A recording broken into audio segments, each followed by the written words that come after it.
Welcome to this Windows channel, and this is the Tech News Update. We are Wednesday, May 23rd, 2018. And today, in our Tech News Update, we have Twitter that has announced that it will kill its app for Xbox One, Roku, and Android TV. It's just telling users, well, instead of using the app, just go to the website instead with a browser. But in Windows 10, we've added a little new feature, and now the Windows 10 progressive web app for Twitter has dark mode enabled. So you can now have dark mode that I have enabled, and it actually works well. Well, the American Civil Liberties Union is actually asking Amazon to stop selling its face recognition system to the police.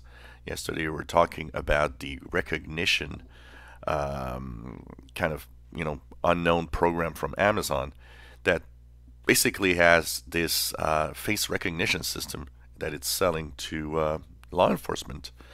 They say that it's an invasion of privacy and should not be allowed anywhere.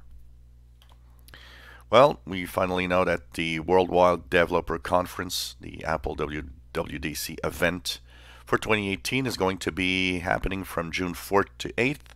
And of course, it will start with a keynote that will be on the 4th. And now it will actually work with other browsers. Because of the technical aspect of the stream, it only worked on either Safari or Edge. Now it will work on Firefox and Google Chrome for the first time.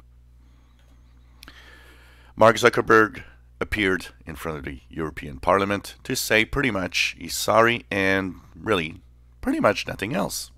And that is what we have to say. We don't have any more information, and nothing was really explained. It was interesting because I was listening to the BBC NewsHour, and the journalist asked one of the members of the European Parliament why they talk so much and didn't let Mark Zuckerberg answer the questions, and which I think is a valid question also. The Nintendo Switch is apparently, Nintendo is apparently banning users that have hacked their Switch device. It seems that they can go online to play games or even purchase new ones, and that Nintendo replies, well, it is illegal to actually modify the device.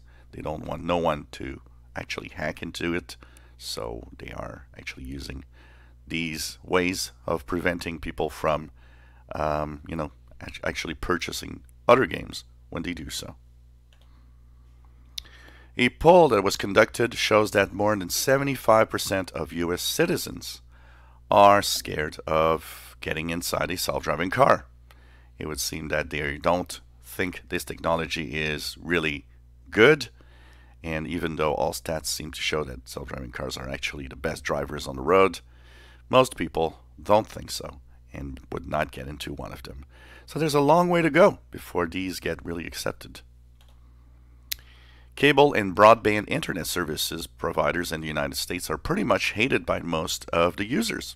This is what comes out of a poll that asks what companies you hate pretty much. Well, cable and broadband internet service providers across the US are hated. The other end of the spectrum, people actually have a better opinion of companies like, for example, Netflix, Amazon, or other video online services. Well, as rumors continue for a foldable device from Microsoft, the latest SDK of Windows 10 has many references to the Andromeda codename. Seems that's still pointing to something that someday could arrive.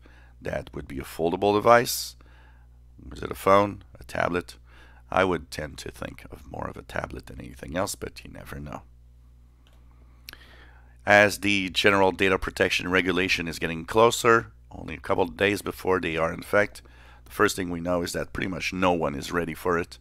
The second thing is people are kind of wondering up to where all of this can actually happen, and what can they do to international companies. And of course, as we're getting closer, Apple has actually put up a website to talk about data and privacy and make it easier for users to understand what they're getting into when they actually purchase or use Apple devices. Well, some shoppers are complaining that basically they're being banned from Amazon for returning too many purchases they didn't like or want. It seems that after too many returns, some user accounts have been terminated and emails sent to them to let them know. So if you are returning items to Amazon, better be careful. According to Cisco Thales Intelligence Group, more than 500,000 routers around 54 countries are or have been actually infected by a VPN filter malware that actually has the potential to bring down internet to those devices and networks, but also at the same time can steal user information like passwords and other sensitive data. And apparently this is growing every day, and they're kind of a little worried about it. So this was the Tech News Update for Wednesday, May 23rd, 2018. Enjoy our videos. Please subscribe. Give us thumbs up. Thank you for watching.